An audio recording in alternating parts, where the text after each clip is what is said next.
کیا دنیا ایک اور عالمی جنگ کے قریب ہے؟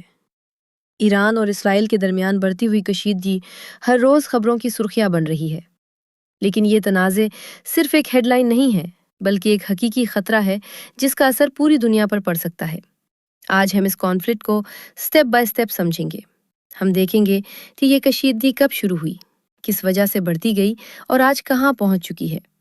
کیا یہ جنگ صرف خطے تک محدود رہے گی یا اس کا اثر عالمی سطح تک پہنچ جائے گا؟ کیا ایران اور اسرائیل کے درمیان یہ ڈائریکٹ کلائز صرف عارضی ہیں یا ایک بڑے بحران کی ابتدا ہے؟ یہ سب کچھ جاننے کے لیے ہم نے اس ویڈیو میں تمام حقائق، تاریخی پس منظر اور ماہرین کی رائے شامل کی ہے۔ سب سے اہم بات یہ ہے کہ ہم یہ سب باتیں نیوٹرل اور فیکچول انداز میں بیان کریں گے۔ ہم اوور ایگزیجریشن یا خوف پیدا کرنے والی خبروں سے بچیں گے تاکہ آپ حقیقی پکچر سمجھ سکیں۔ لہٰذا پوری ویڈیو کے دوران دھیان سے سنیں اور جانیں کہ یہ کانفلکٹ صرف ایک خبر نہیں بلکہ دنیا کی سیاست اور معیشت پر اثر انداز ہونے والا ایک بڑا مسئلہ ہے۔ یہ جاننا بھی ضروری ہے کہ ہر ایکشن اور ری ایکشن کی وجہ کیا ہے اور اس سے کون فائدہ یا نقصان اٹھا سکتا ہے۔ آئیے شروع کرتے ہیں اور دیکھتے ہیں کہ ایران اور اسرائیل کے درمیان کشیدگی کیسے بڑھتی گئی اور آج ہم کس کرٹیکل سچویشن کا سامنا کر رہے ہیں۔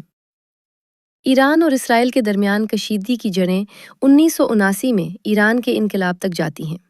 اس انقلاب کے بعد ایران کی سیاسی اور خارجہ پالیسی مکمل طور پر بدل گئی۔ پہلے ایران اور اسرائیل کے تعلقات نیوٹرل یا لمیٹڈ فرینڈلی تھے، لیکن انقلاب کے بعد ایران نے اسرائیل کو کھل کر اپنا دشمن قرار دیا۔ اس دوران ایران نے خود کو مڈل ایسٹ کا ایک طاقتور ملک بنانا شروع کیا اور خطے میں اپنے اثر و رسوخ کو بڑھانے کی کوشش کی۔ اسرائیل نے بھی یہ دیکھ کر خطرہ محسوس کیا کہ ایران کی بڑھتی ہوئی طاقت اس کی سیکیورٹی کے لیے مسئلہ بن سکتی ہے۔ یہ کانفلکٹ صرف سیاسی نہیں بلکہ فوجی پہلو بھی رکھتا ہے۔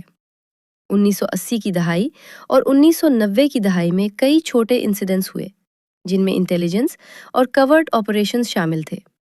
یہ چھوٹے کلیشز وقت کے ساتھ زیادہ خطرناک سٹیج تک پہنچ گئے۔ ہر سال ایران اور اسرائیل کے درمیان ٹینشن بڑھتی گئی، لیکن عام لوگوں تک یہ خبر آہستہ آہستہ پہنچتی رہی۔ یہ باتیں آج کے کرنٹ سچویشن کو سمجھنے کے لیے بہت اہم ہیں، کیونکہ ہر ہسٹوریکل سٹیپ آج کے سیناریو میں اثر انداز ہوتا ہے۔ آج جو کچھ بھی ہم دیکھ رہے ہیں اس کی بنیاد یہی ہسٹوریکل بیک گراؤنڈ ہے۔ یہ بیک گراؤنڈ سمجھنا ضروری ہے تاکہ ہم جان سکیں کہ یہ کانفلکٹ کب اور کیسے ایسکلیٹ ہوا۔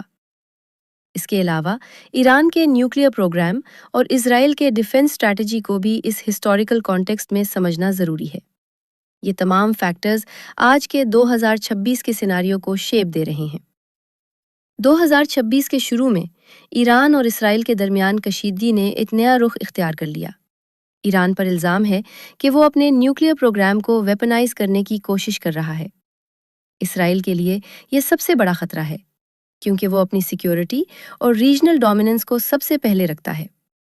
اسرائیل نے کئی کورٹ آپریشنز کیے جن میں ایران کے اہم ملٹری اور اسٹریٹجک فیسلٹیز کو نشانہ بنایا گیا۔ ایران نے بھی اپنی طرف سے ریٹیلیٹ کیا، میزائل اور ڈرون سٹرائکس کے ذریعے۔